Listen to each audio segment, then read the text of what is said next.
বাসায় আলু ছিল না, তো আমার হাজব্যান্ডকে বললাম বাহির থেকে বাসায় আসার সময় বাসায় আলু নিয়ে আইসো। আর সে বাসায় আসার সময় বাসায় নতুন আলু নিয়ে আসছে। আলু নিয়ে আসার সাথে সাথেই আমাকে বলল তাকে নাকি এখনই নতুন আলুর ভর্তা বানিয়ে দিতে হবে, তারপরে সে ভাত খাবে। আমার হাজব্যান্ড যখন আমার কাছে যেটা আবদার করে আমার কষ্ট হলেও তার প্রতিটা আবদারই আমি পূরণ করার চেষ্টা করি।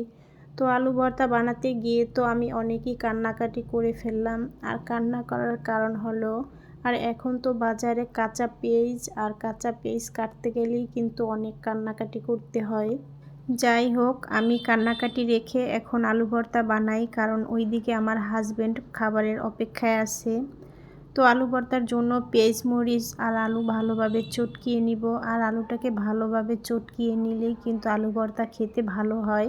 আর আমি কিন্তু আলু ভর্তা বানাতে গেলে অনেক ঝাল দিই, কারণ আলু ভর্তায় ঝাল একটু বেশি দিলেই ঝাল ঝাল খেতেও কিন্তু ভালো লাগে। তো আজকের ভিডিওটা এই পর্যন্ত। আল্লাহ।